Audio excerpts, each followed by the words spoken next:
This year we've got folks coming or came from 24 different states and the province of Ontario. So if you look on the back bulletin board back there across from our registration table, in the top left corner it shows you all the states that are here. It's just kind of neat to look at that and see where people are coming from to attend our festival. Now those festival attendees, they're all out on tours today. So yesterday I had 2 buses out in the Sax-Zim Bog. Today I've got 4 out in the bog, and 2 went up the North Shore, up to the 2 harbors area, sometime in Duluth, up the 2 harbors. Tomorrow we're going to have 4 buses out, 2 within the bog, 1 in Duluth, and 1 up the North Shore. So these people are coming, like I said, from 24 different states in the Canadian province of Ontario to see the birds that we're fortunate enough to live with each and every day. So we're lucky. They come to visit us in the dead of winter, and they enjoy it. Birders are looking for lifers. And we had one gal last night that had 7 lifers. And that's a big deal. I thought it was, I had heard 6, some people had 6, but someone did have 7. So our afternoon program, we started this many years ago as a way to reach out to you, the community, and let you know what we're doing here, tell you a little bit about the area, and always let you meet some live birds. So this year I've got Chris Tolman from the Nature Connection in Bemidji, Minnesota. She came over to be with us today. Her talk is going to be about avian predators. She's going to talk about that predator-prey relationship, and rumor has it there's 3 live birds along with her today. There are. So here's Chris Tolman. Give her a round of applause. Thanks for having me today. Always excited to get out and interact with a new crowd. So I have not been to the Meadowlands before, so awesome being here today and getting to meet some of you. I've chatted with some of you already. If anybody wants to stick around and share a story afterwards, I love hearing your bird stories, and some of them I may steal and use in my program, so just be forewarned, if you share with me, I might use that somewhere up the trail. Like Jeff said, my name is Chris. I'm from Bemidji. The Nature Connection was started about 2015, and we started acquiring birds in 2016, and have been doing programs ever since. This is a part-time job for me. I actually work full-time in a warehouse at Peterson Sheet Metal in Bemidji, and that's what pays the bills, and this is what I do for fun. So I'm assuming that because you're all here today to hear about birds, that there are some bird lovers in the crowd. Raise your hand if you enjoy looking and watching the birds. Awesome. How many of you feed the birds?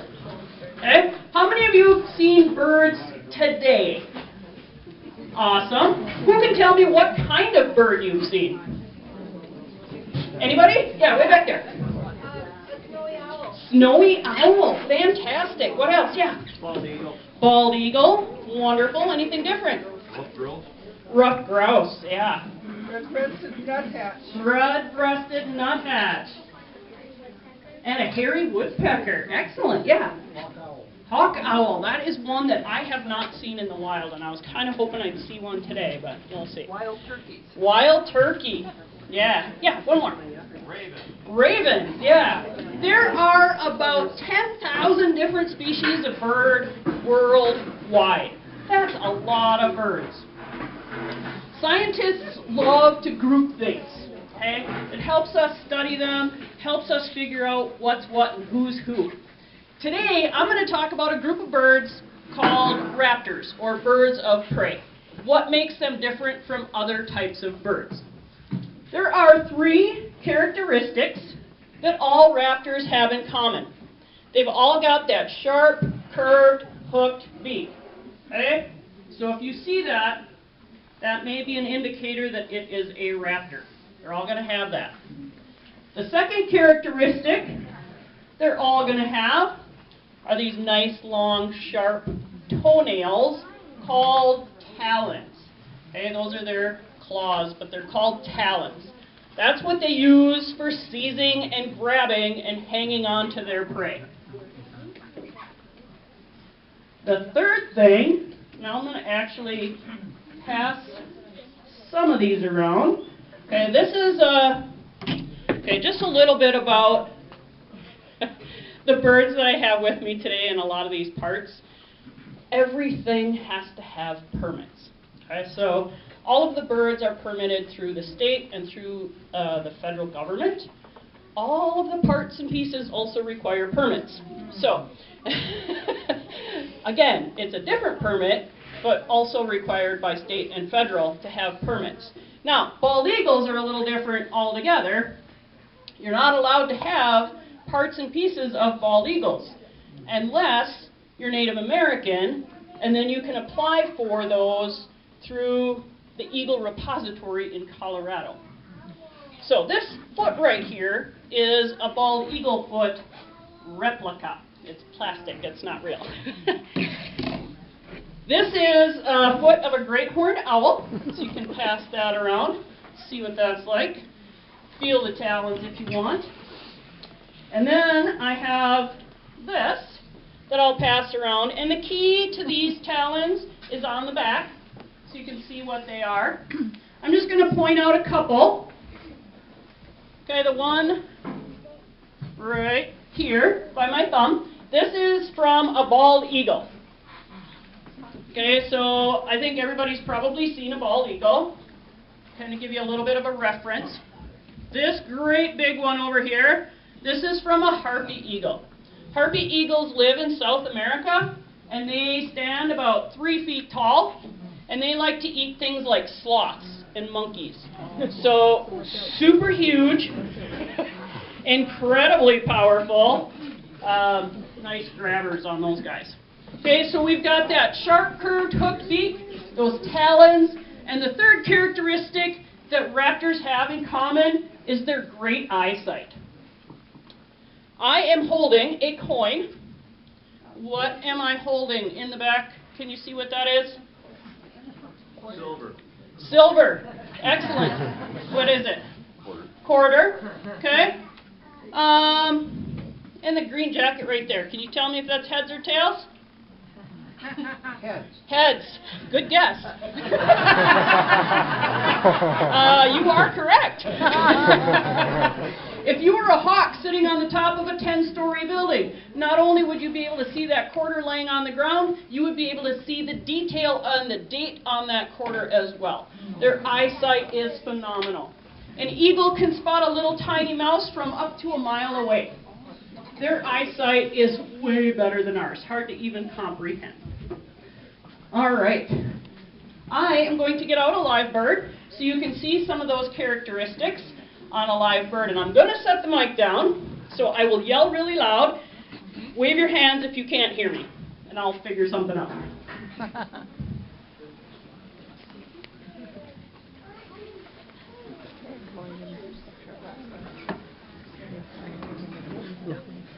If you have cameras and you want to take pictures, you are more than welcome to do so.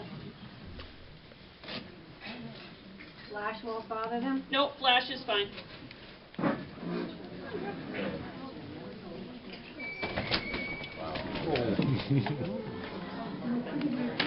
Oh, how beautiful. Okay, you're going to notice that nice sharp curved beak. Those nice talons that she's got dancing around there. And some pretty big eyes for the size of her head. This is a bird you may see in this area in the wintertime. Does anybody recognize it? Red-tailed hawk. Okay, red-tailed hawk. Anybody else want to take a guess? Rough-legged. Rough-legged hawk. Anybody else? Red-tailed hawks and rough-legged hawks look very similar in coloration. They're very similar in size as well. This is actually a rough-legged hawk. And if you were to look closely, you would see that it has feathers all the way down to the tops of her toes. This is the leg from a red-tailed hawk. Feathers stop way up here. Okay, so they have a bare leg. Also, look at how much bigger, I don't know if you can see that, foot is compared to hers. Rough-legged hawks have smaller beaks, smaller feet. They are native nesters in the Arctic. So they like it where it's really cold. They will come down into this area in northern Minnesota, more so in the wintertime. Her name is Chili. Chili got hit by a car on her migration and broke her wing. So she has a wing that no longer allows her to fly well enough to be able to live and survive out in the wild. So she went through a rehab facility. They did surgery on her wing. It just didn't heal well enough. So she will remain in captivity for the duration of her life. She is currently about 4 years old. In the wild, they'll live 15 years, maybe 20, if they're lucky. In captivity, 25 to 30. So she's got a lot of years left ahead of her. Rough-legged hawks have a favorite meal. It's a rodent that lives up in the Arctic as well, and that is a little lemming. If you've never seen a lemming, it looks kind of like an overgrown hamster. Okay, they're just a small, chubby little thing, no tail. But that's kind of what they look like. You can Google it. That's the beauty of Google nowadays. You can see what they look like. But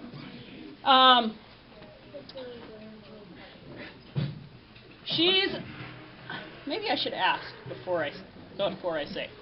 How much do you think this bird weighs? What do you think? 10 pounds. 10 pounds? I heard 5 pounds over here.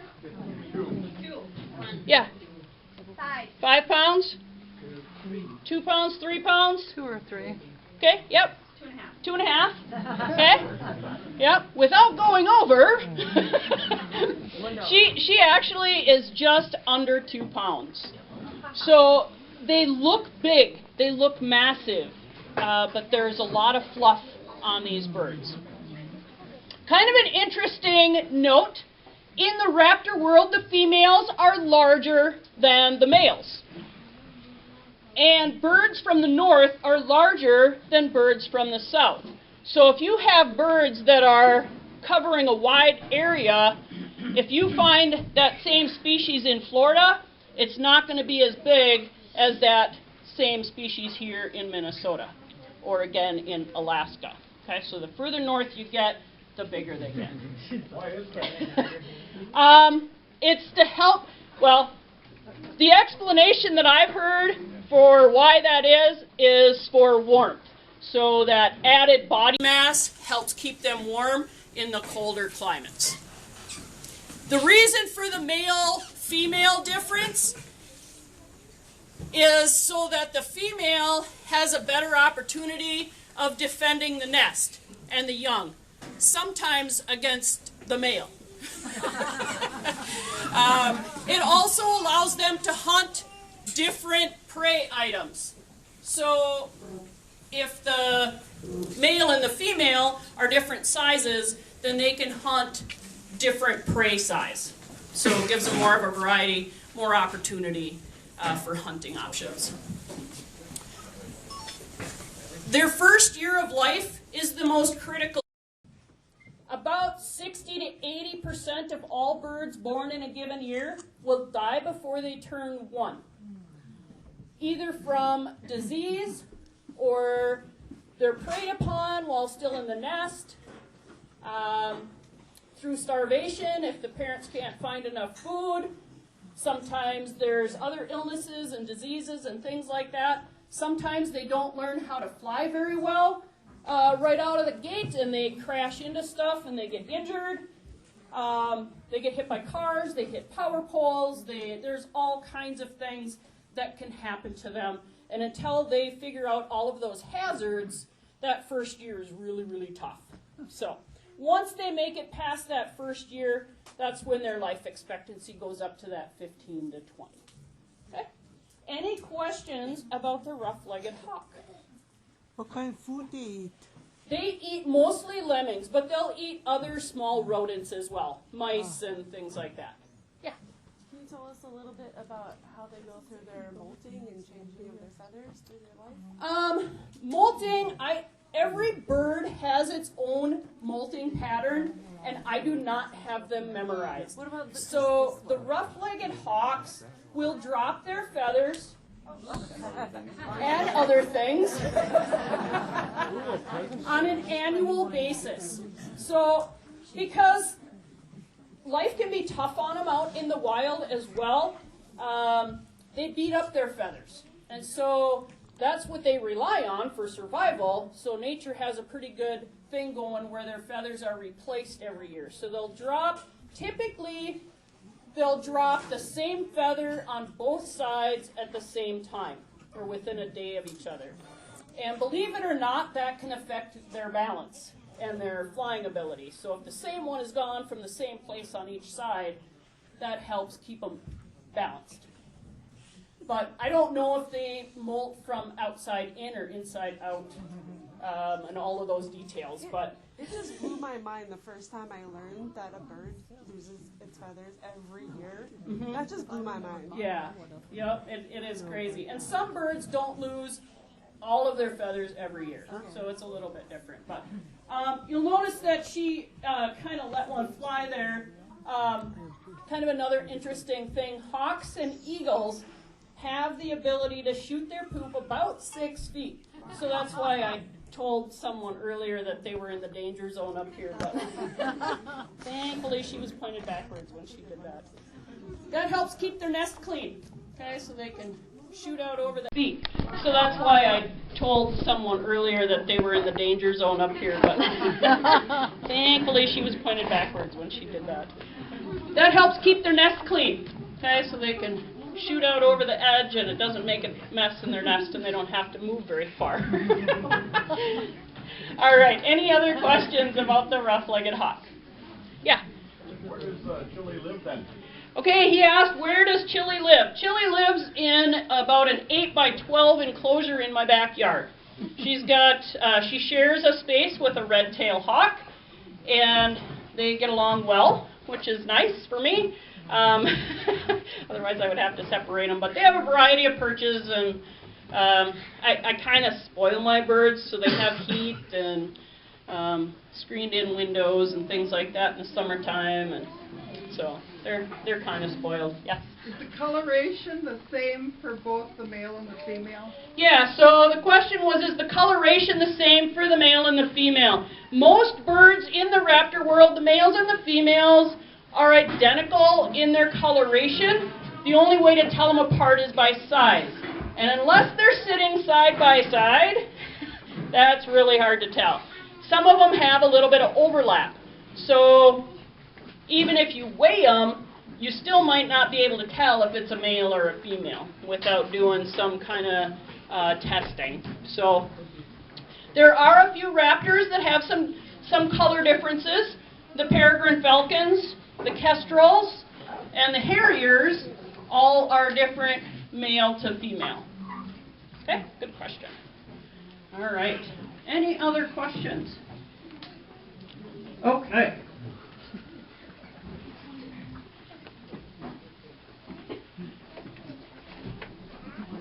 I don't want to go in there. I don't want to go in there. They're pretty good about, they don't mind being in the box. It's a calm, quiet spot for them, not a lot of stimulus, so it actually is a comforting spot for them to be. Alrighty. I need, let's see, a volunteer to come up and help me for a second. Anybody want to volunteer? All right, right here in the middle. Come on up here. Before you get too close, I'm going to cover that up so we don't step in it. All right. What is your name? Isaiah. Isaiah. Go ahead and face the crowd, Isaiah. We're going to do a little bit of a comparison here. This beak that I showed you earlier is actually the skull of a great horned owl. Okay, so Isaiah, I want you to look out there so everybody can see. Whose head is bigger? Okay, pretty easy question, right? All right, here's the tough question, though. I want you to look at the eyes. You're going to get to vote. This is a multiple choice question. Just pretend you're all back in school right now. Okay, so either you're going to raise your hand if you think Isaiah's eyes are bigger, or if you think the owl's eyes are bigger. Option C is, I really don't want to commit and look silly, or you think they're about the same. Okay, so how many think Isaiah's eyes are bigger? Anybody? A couple of ya? All right. How many think the owl's eyes are bigger than Isaiah's? All right. Everybody else? Option C? Okay. All right. And there was a lot of people that didn't vote, wasn't there? Yeah. They really didn't want to come in. On average, great horned owl eyes and people eyes are about the same size. But if you think about the proportions, if Isaiah's eyes were going to be as big as this owl's, his eye would be, where did it go? Oh, right here. About the size of this softball. Okay, so if you can imagine what he'd look like with eyes that big. Let me give you a little bit better visual. Go ahead and hold those up to your face. Okay, so you can hold them down to your side. So owl eyes, just to give you that perspective, are huge, and they let in a lot of light. They have way more light receptor cells in their eyes than we do, which allows them to see in much darker conditions. How many think an owl can still see its prey in total darkness? Absolute black of night. Anybody? You can hear it. Few of you out there? He can hear it. He can hear it. How many? Oh, yeah. Yep. Sorry about that. Grab that mic back. How many think that human beings can see in total darkness? Nobody? All right. The way our eyes work require light for us to be able to see. That is true of great horned owl eyes as well. Now, was said over here, they can still catch their prey in total darkness because they have phenomenal hearing. Now, don't put these eyeballs away yet. You're not done with this. Put those back on. This is where... He's like, I see where this is going. All right. So this is how big your ears would have to be if you were going to be able to hear as well as that great horned owl. So go ahead and put those on. There we go. Now we're talking. Okay? There is some research being done. Let's give Isaiah a nice hand. Thank you. Appreciate you coming up and doing that. Saves me doing it to myself. But great horned owls, as well as other owls, some of them are hunting in that total darkness, and they can still catch their prey. Amazing, amazing hearing. There is some studies being done to see if there's some owls that may be using some form of echolocation to help them catch prey as well. I have not seen any current data to know whether or not they've come up with anything decisive on that research, but that is being done. There's so much new technology all the time, and we're always learning new things, which is really cool about science, because just about the time we think we have it figured out, somebody discovers something else new. So never think you know it all.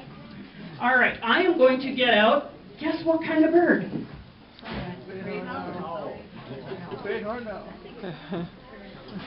So this bird up here on top is a snowy owl.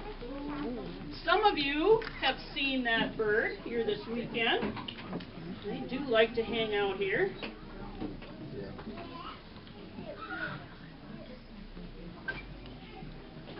Come on.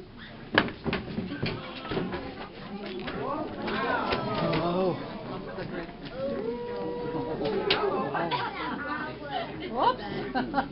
Okay, so this bird is a brand new bird, and you can see she doesn't like sitting on the glove yet, especially in a crowd, but she'll get there. Just hold on, girl. This is their defiant ways.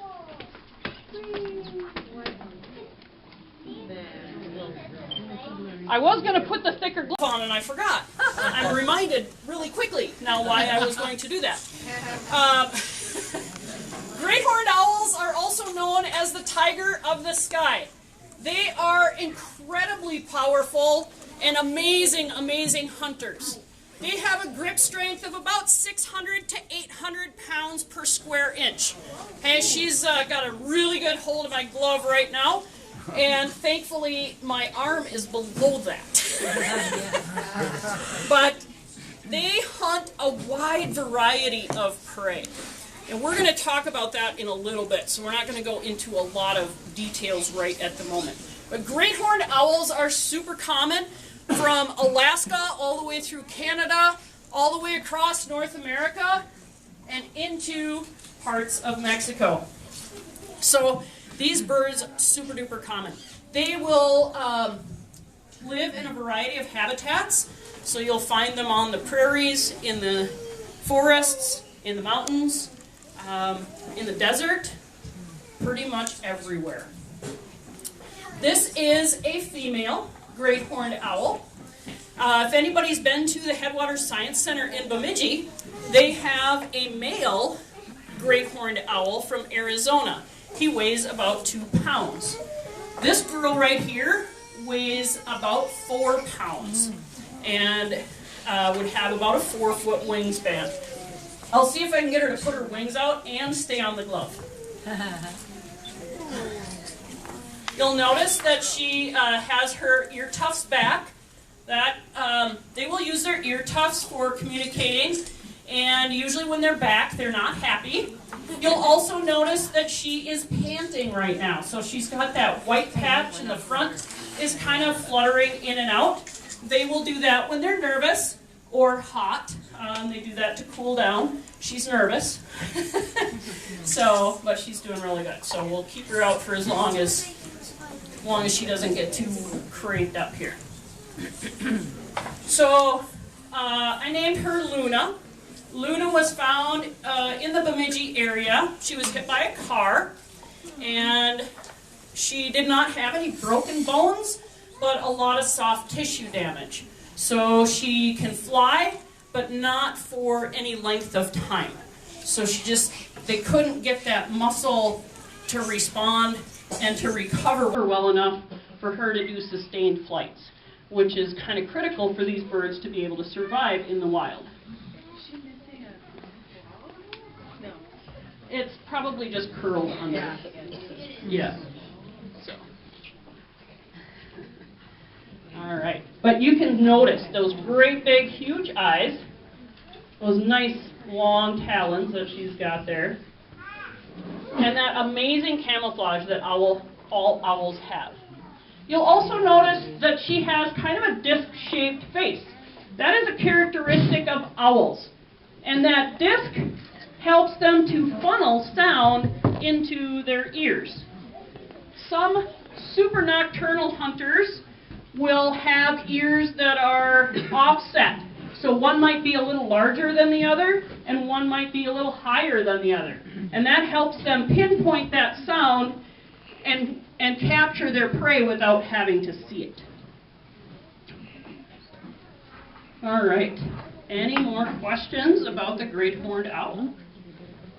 Yeah, go ahead. That's just her feathers. So it's her throat patch. She has white feathers there. All right. Any other questions? Yeah, in the middle there. How is the sense of smell? I'm going to put the mic down for just a second to answer that question.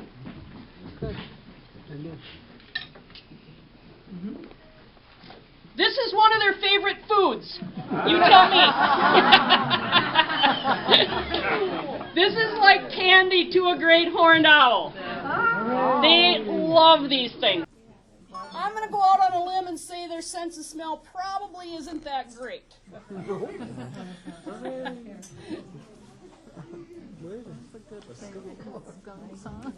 There is a raptor, however, that does hunt using its sense of smell rather than its eyesight or hearing.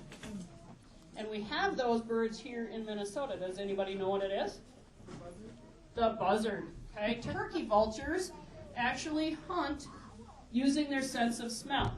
So they circle around, and when they can smell something dead, and it's been dead long enough to really stink, that's their lunch. That's what they get excited about. Gross for us, but they do an amazing job of roadside cleanup. And not only are those critters dead, they're full of really nasty bacteria. And those turkey vultures can handle that. So they're actually doing us a service as well, not only cleaning it up, but helping to regulate and maintain or contain that bacteria movement, because they're digesting it and their systems can handle all that. So they do a great job. Kind of an interesting side note, the pipeline many, many years ago used to inject a dead meat smell into their pipeline, so that if there was ever a leak, they would drive along the pipeline and they would look for the vultures circling around up above, and that would help them at least, kind of figure out in what general area the leak was, and then they could drive that little small section. So the turkey vultures were used because they didn't have the great technology that they have now. So she's starting to calm down a little bit, which is good. She's still got those ears back. All right, we're going to put her back just because we don't want her to get too freaked out. Keep hiding this microphone from myself. 19 species of owls in North America. Minnesota is fortunate enough to have 11 or 12, depending on whether or not you count the snowy owl. Okay? Typically, they do not nest in Minnesota, but I have had people tell me that they do. So, I'm not going to dispute it. So, 12 if you count the snowy owl, which is a huge diversity. Minnesota has such a wide variety of habitats that there is a lot of variety of species that can survive here, not just in the birding world, but other mammals and things like that as well. A couple of the owls that you'll find in Minnesota are these two right here, the short-eared owl and the long-eared owl. And then I pointed out the snowy. We saw the great horned owl. The one hanging in the front there is a screech owl. And if there are any awesome birders in here that know the difference between the eastern and the western screech owl, I would love for you to come up and identify that for me afterwards, so let me know. This is the great gray owl. How many of you have been fortunate enough to see a great gray? They are beautiful. Great grays are the largest by size, not by weight. Okay? The snowy is going to take that. And if next to the snowy, it's going to be the great horned owl. But great grays, big, fluffy. If you get a chance afterwards, come up and take a look at this bird's feet. They're very small for the size bird that they are. They hunt small prey, mice, voles, things like that. Okay? I am going to get, let's see, what time is it? 1:45. Okay. I need another volunteer to come up and help me out. I saw a hand go up way back there in the black hat, right there. Come on up here.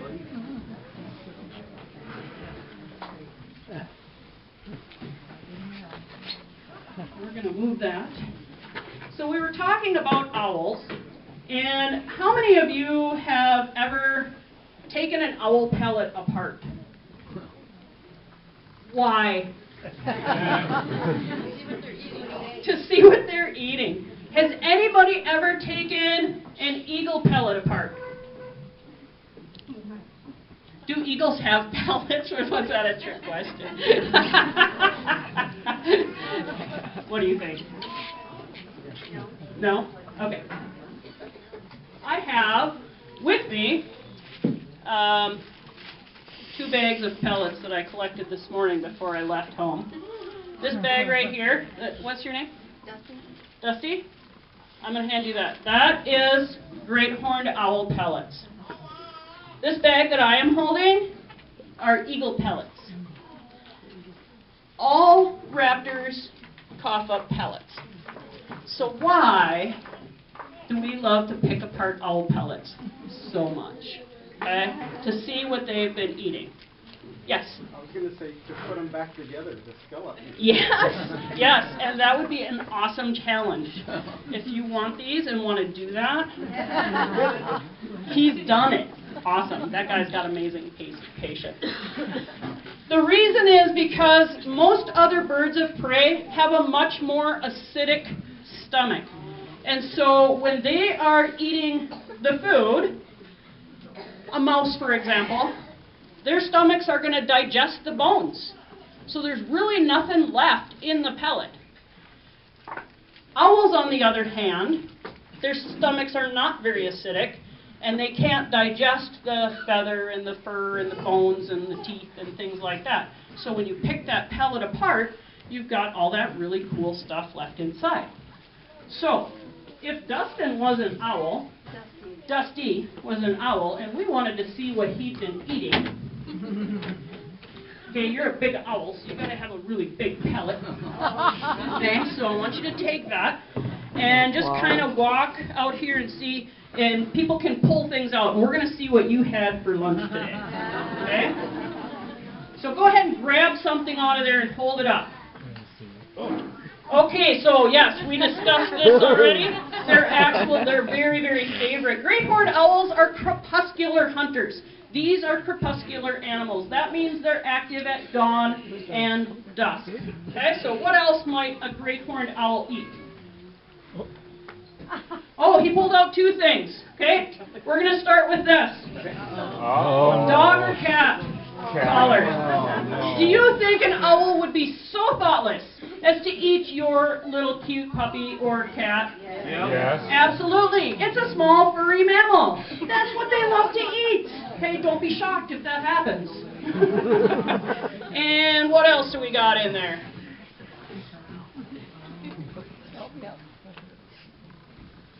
Oh, look at that. Okay, yes or no? Is an owl going to come and eat your little baby? No. No. Okay, not a small furry animal. Maybe just a shoe. Maybe just the shoe. Okay. They're not going to eat your kids. You'd be surprised how many times I get asked that. Rabbit. Okay, so she pulled out a rabbit foot, so definitely rabbit is on their menu. What else? Nothing even come out of there. A squirrel tail, yes. So great horned owls have just an amazing array of things on their menu. Is there anything left in that owl pellet, Dusty? You sure were hungry last night. Holy moly. A fish. Okay, fish is probably not their most favorite food, and they are not going to dive into the water like an osprey will, but they will eat fish. Okay, they're very opportunistic. Anything left? Okay, grouse foot. Definitely grouse would be on their menu, as would other smaller owls or other birds, like pigeons and things like that. All right, come back up here. I don't know if there's anything left in there or not. There might be? Okay, see if they'll pull them out for you, and I'll grab these. Thanks, guys. Thank you. Yep. There's something left in there? A grasshopper. Are they going to waste time eating something as tiny as a grasshopper? It's easy. When these birds are young and they're first learning how to hunt, they are not expert hunters, nor are they expert flyers. And many birds of prey will actually eat insects sitting in the ditch just to get some nutrient and get some practice pouncing and tracking and things like that. So, yeah, kind of surprising. Is that it? That might be all that's in there. Okay, so Flew into our window at our house. a grouse flew into your window, and what happened to it after that? Did it survive? The head popped off. The head popped off. Well, that's a bad deal. All right, let's give Dusty a nice hand. Thank you, Dusty.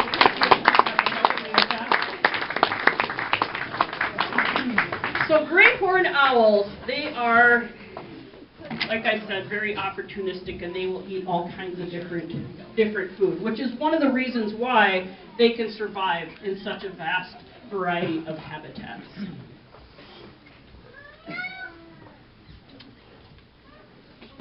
All right, I have one more bird for you.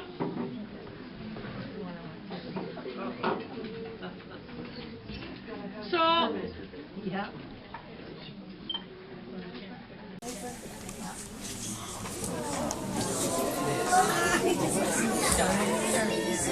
the showstopper. The first bird that I got out, the rough-legged hawk, is active during the day.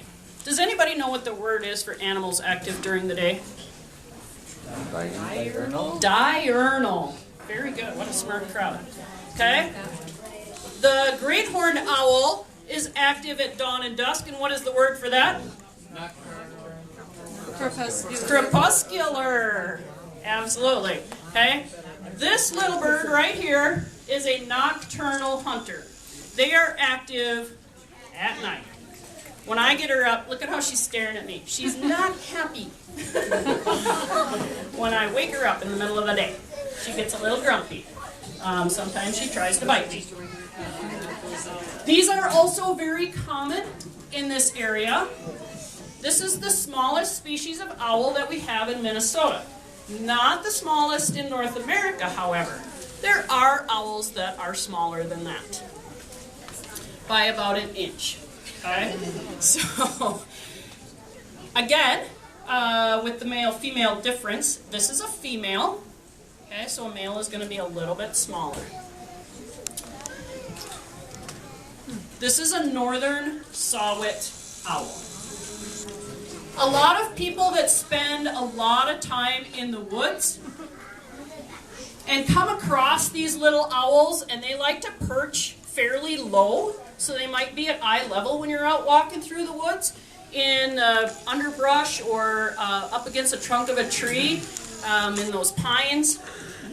You can walk right up to them, and most of the time they don't care. They'll just sit right there. I was at Hawk Ridge a few years ago for their owl program during the fall migration, and had the opportunity to adopt one of these little owls. And when you adopt them, they let you hold it, and then they'll set it on your shoulder so that it can fly away. Well, the owl that I adopted liked me a little too much, I think, because they set it on my shoulder and it wouldn't fly away. So they're like, well, back up closer to the trees. So I'm backing up closer to the trees, and it's sitting there, and it's sitting there, and I'm moving back and back and back. I get all the way up against the brush, and I'm kind of leaning into the brush, and it just sat there. She goes, you're going to have to push it. So I'm like trying to brush it off my shoulder, and she finally came and took it off my shoulder and threw it back up into the trees, and it did fly off, but it was perfectly content to just sit there and hang out. Not something you would think would be a common occurrence, but I have had a lot of people that hunt and things like that that have said they've walked right up to them in the wild, and they don't seem to mind at all. So very friendly little owls. There's a lot of other owls that are super curious, and you might be able to call them in. Barred owls are really curious. Somebody told me they saw a great horned owl came in to a call. But northern saw-whet owls like to eat small rodents. I'm going to set the mic down for just a sec. This little guy right here, little chipmunk, is one of their foods of choice. Look at how big that is in comparison to her. She might be small, but she's got attitude. Okay, she is feisty. And this might be 2 meals for her. But saw-whet owls, especially in the winter, will cache their food. So they're going to store it for later. And they've got this natural built-in refrigerator, so it works. And they can go back to it a day or 2 later. She will eat 1 to 2 mice a day. So it's kind of surprising how much food she can take in. 20 to 40 grams of food a day, which is pretty surprising for a bird this size, when the rough-legged hawk is only eating 60 to 80. Very, very high metabolism. Saw-whet owls will have 4 to 7 young per year, and sometimes more than one clutch per year with different mates. So northern saw-whet owls and other small will have 4 to 7 young per year, and sometimes more than one clutch per year with different mates. So northern saw-whet owls and other smaller owls are also prey. So in addition to being predators, they are food for other things like great horned owls. So they have more young because of that. One of the reasons. All right. Any questions? Yes, go ahead. What's her name? Her name is Whoopi. Small, but got a lot of personality.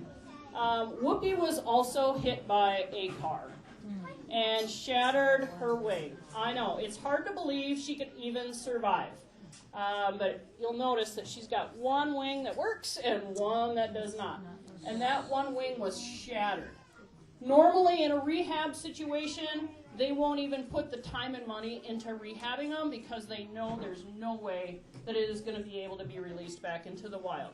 And at a rehab facility, that is their #1 goal, to get these birds back in the wild. But how can you do that to something that is so incredibly cute? And lucky for me, they decided to rehab it, and they actually called me. This was from a rehab facility near Brainerd, and said that they had this owl, and when it was ready to go, they would give me a call. So I was pretty fortunate to get it. All right, any other questions? Yes?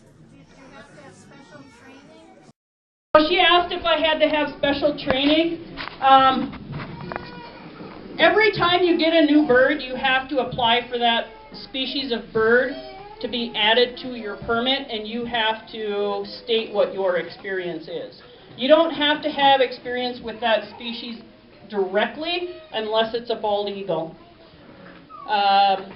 They will take experience with other birds of prey as being good for what that permit allows. So, yeah, good question. All right, any other questions? Yes, go ahead. Is it a baby? She asked if it's a baby. This is a full-grown adult bird. That's as big as she is going to get. The babies actually look very, very different. They're all brown. I had a picture of one somewhere. I can pull it out if anybody wants to come up and see that. Otherwise, there's a really awesome book floating around here somewhere that's got a picture of a little baby saw-whet in it as well. All right, any other questions? Oh, yes, go ahead. To adopt one, it depends. So to get this bird from Brainerd, all I had to do was drive down and pick it up. To adopt one at Hawk Ridge, they let you adopt those birds and then release them back into the wild, and that is a fundraiser for them. So I don't remember how much they charge. It's like $30, $40 or something like that. But to have these birds for education is a permit issue, not necessarily a money thing. I have a couple new birds coming, one from Wisconsin, which I'll drive over and pick up, and the other one is coming from California, and I will have to pay for it to fly from California to Bemidji. But other than that, there's no expense in acquiring the birds for permitting. Yes? What do you feed it? What do I feed it? So all of my birds get a variety. The saw-whet is kind of particular. She likes mice mostly, so that's the majority of her diet. The other birds that I have get a mixture of mice, quail, rat, rabbit, gopher, fish for the eagle when I can get it, but things that I can purchase mostly. There's an awesome place called Rodent Pro. They sell the best stuff.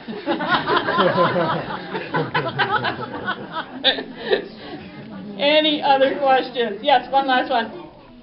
Are they live or dead?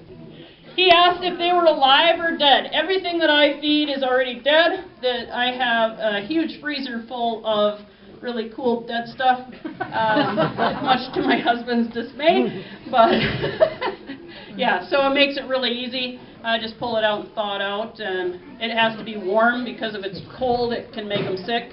But they do well with the dead stuff. How often do you have to renew your permit? Every year, permits have to be renewed every year. So, all right. When you go behind, could you hold her so she's not looking at your face so we She'll- can see her Oh, face? for sure, So yeah. we can't see Yep. her face. Oh, yeah, she keeps. here, She'll I'll pose turn for her some around. pictures afterwards. Yeah, yep. So you can come up and get some pictures with the right pose.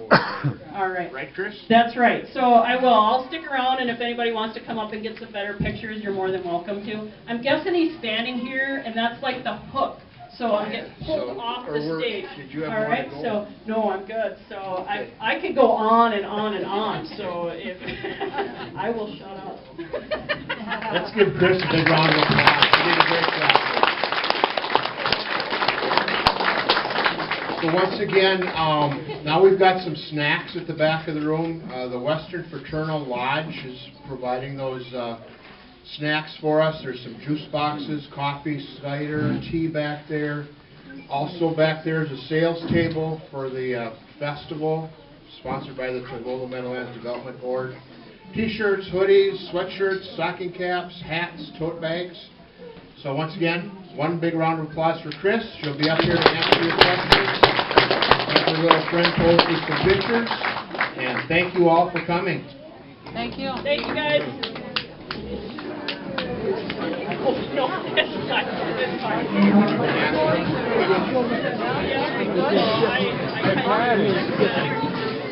Did you like it?